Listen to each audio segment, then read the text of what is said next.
So here we are at the famous Lombard Street, the one street that winds up the hills of San Francisco. It feels really uncomfortable standing here. There's so many tourists all around me. Some of them are actually filming me, but most of them are of course interested in the road behind me. So why do I still put myself into this situation where I stand here like an old man with a strange hat, with tourists looking at me as if I'm a little bit of a wild person talking to a camera here? And what's the story about the winding street?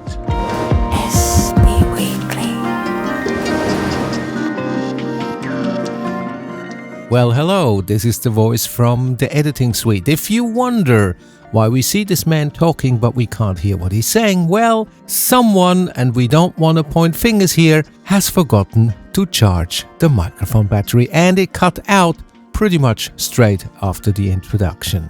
In any case, let's jump to another location where the microphone was actually working. And as we go through the story, we will also add some random and completely unrelated impressions captured on film from the strolls through San Francisco, just to add a little bit of eye candy. To the topic of today, and I hope the wind is not completely destroying the audio. It's quite windy here. Many times in my life, now I mentioned this oh so many times, but I have to say it again, I'm nearly 60 years old, so I had several crossroads in my life where the big question was, do I go for the safety net? Do I go for what seems to be the logical steps? Or do I go and take a chance with the risk that it will not work out? And I often took that risk. Having said that, I also was in a situation where there were no kids, no commitments. It's okay to sleep on the couch of a friend if it then doesn't work out and you can't pay the rent. One of those situations was that after studying, I joined Hewlett-Packard, which was awesome. It was a time in the 80s when technology, especially the printing side of things, was just about to take off. The first DeskJet, the first inkjet printer was announced. Short after, the first color print was announced. That's before Canon and Epson jumped on. It was the Hewlett-Packard DeskJet, and it was also exciting because people have never seen this before. LaserJet 3 came out. I know I'm geeking out right now, but I had to explain to the product managers what RET meant and what PostScript meant. Things that nobody cares about today, but it was brand spanking new and exciting. And in that very moment, after 4 years at Hewlett-Packard, having a company car, having a solid income, pretty darn good, nice apartment in Zurich, Switzerland, one of the most beautiful places on the planet, this girl that worked at Hewlett-Packard as well came over to my desk and said, you know what, you sing, right? And I'm like, yeah, well, in a little band, not very successful, but sure, great fun. And she says, well, we are rehearsing for a little amateur musical and we still need people in the choir. Totally amateur production. But we need people in the choir. Would you like to do that? I'm like, yeah, that sounds fun. And so I said, yeah, sure, I'll come to the rehearsal. And at the first rehearsal, we were all standing there and got, you know, the score sheets and singing along. Then the director came to me and said, can you go a little bit further back? I'm like, okay. Am I too tall? Do you take photos or something? No, he said, you're too loud. I'm like, oh, okay. So then they put me sort of halfway in the middle of the choir. There were, I don't know, about 35, 40 people in that choir, all amateurs, including me. And then we did the next round, and then he comes back to me and says, actually, could you go all the way to the back? You're too loud. And I was used to sing in a rock band where you have to give it. And the only sort of harmonizing that I knew was to make sure that I'm in tune with the keyboard, the bass and the guitar, which were, strumming it, and I had to be on top of it. But this was a different story. This was musical theater. This was a choir, and you had to listen to the others and you had to blend in so it creates that beautiful sound. I wasn't used to that. But what resulted from that was that short after, I think in the second rehearsal, I was asked if I would like to play one of the roles, the solo roles, because I was clearly more the front man than the quiet type. That was exciting, so I said, sure, why not? Because I could easily just take a week off from Hewlett-Packard, from my day job, and in that week perform those shows that were set to be, I think there were 5 shows planned, and that worked out just fine. Well, we've done those 5 shows, and they were all sold out. And after the first show, there were articles in the newspapers, and they were raving about it, which was crazy. I mean, it was a total amateur production, over the top, because so many people decided, you know what, I help. I'm a carpenter and I build some sets. Or I'm a painter, I come and paint some sets. Oh, I love creating costumes, so I produce costumes. So there were so many different people who were actual professionals in their fields, and they all chimed in and they all helped out. So it actually became a much, much bigger production that looked far better than those amateurs on stage. But nevertheless, the show was extended. So instead of 5 shows, we did several more, and we did play and play and play this show until the school that owned the hall said, hey guys, you need to get out, because we're starting school again. That was during the school holidays, and we need this space. So that was the end of it. Now, the writer and director of that show now had a dilemma, because he realized that what he thought was a short little thing actually tickled something in the audience, and they loved it. So what to do now? Well, he went on to hire a factory hall and thought, okay, let's build a theater in there and let's put this show on a professional basis. In about 6 months, there should be a premiere of the professional version of this amateur musical. And there comes the question, Stephan, would you like to become a musical singer? Not an amateur production partner, but an actual professional singer, paid. But you would have to leave Hewlett-Packard. You have to leave the safety. You have to hand back the company car. You probably have to downsize from your beautiful apartment. And we'll give you a 3-month contract.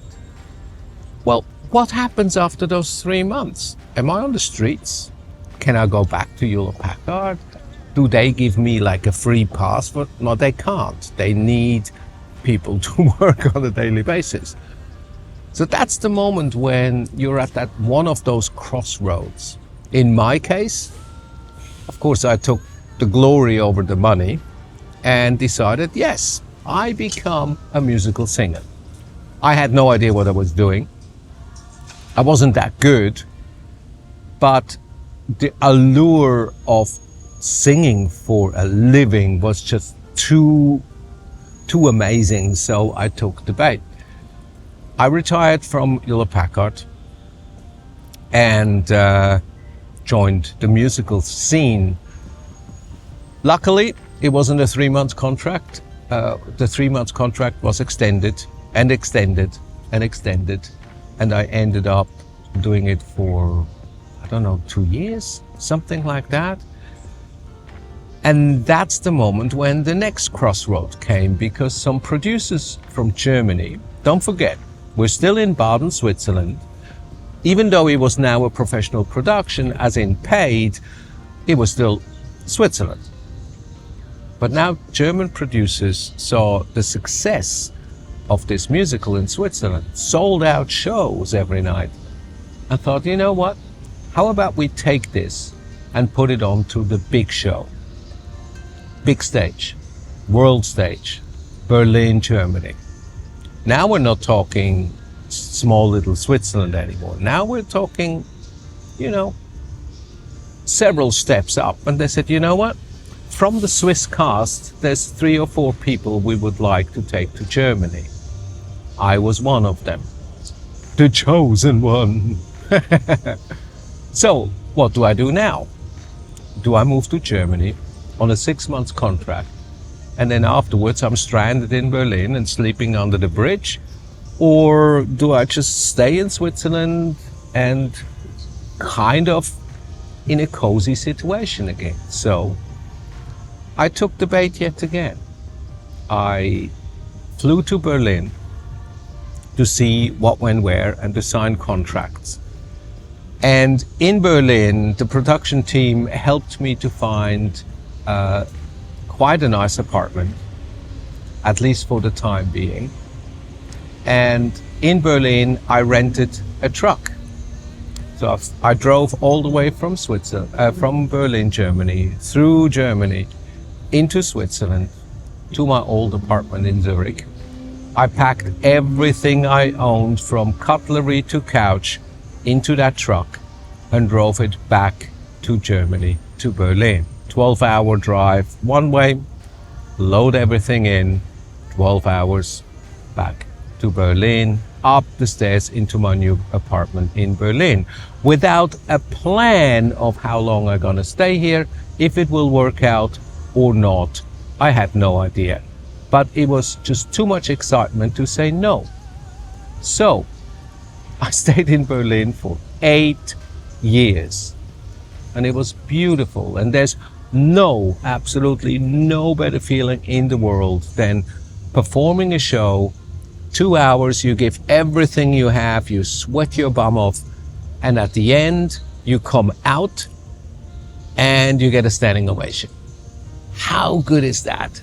That is just incredible. Now my legs are absolutely killing me, so let me adjust, and I will most likely afterwards have absolutely dirty bum, but who cares? Anyway, so I started to create that little game for myself.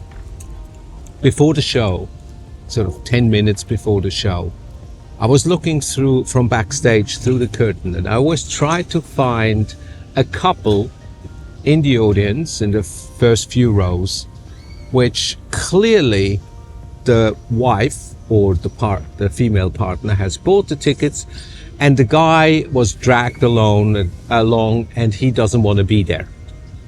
And then you see it in his face. He's like, ugh, all right, she wanted to see it, so here we go.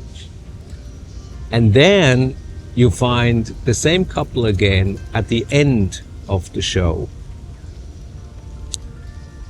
and see how his face has changed. If his face is now beaming and he had a jolly good time, then I know the show was a success. And that was a little game that I started, and it gives you so much pleasure to change someone's mood and see them clap at the end and smile, and they had a jolly good time, and everything was worth it. It could have backfired. It could have been that I had 2 apartments, one in Switzerland and one in Berlin, and I would have gone back and forth and not know how to pay the rent and all that jazz. So it worked out at the end. But the only reason why it worked out is because I took the chance. It wasn't easy to decide, but I did it anyway. Just like me sitting in this park, just talking to you.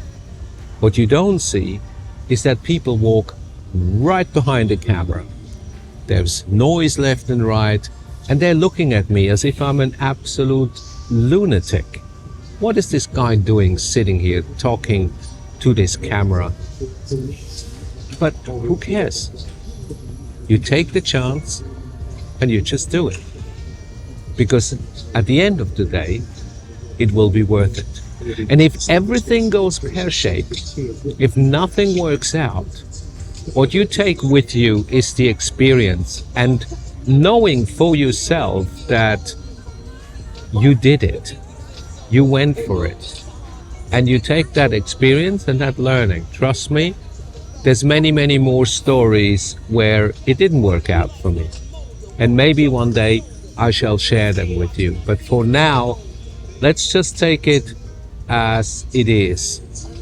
If you take a chance, you will guaranteed have the experience. And that is worth it. Every single time. Well, that was my little story here from San Francisco for today. Take your chances. And if you think, oh, you know, this is not something that happens to me, it does happen to you. You just have to look for it. And if all there is that you put a camera up and talk to it, I know there will be 5 people maybe who care about what I'm saying, but I've done it for myself just as much as for you. So take your chances and be in for the experience. And if it works out, congratulations, amazing. Today, or actually tonight, what is this, a long hair from someone who sat here at some point? Tonight here in San Francisco or in the US is Powerball. $1.3 billion. I got a ticket. Hey, I'm probably not going to win, but if I don't have a ticket, I will definitely not win. And that's how life works. Take your chances and enjoy the ride. Whatever may happen afterwards, that's a different story. All right, I will get up, I will clean my bum and get back to the hotel. I think my legs definitely need a little bit of a stretch and a hot shower. And for now, I'll leave you as always with the saying, go out and create something awesome.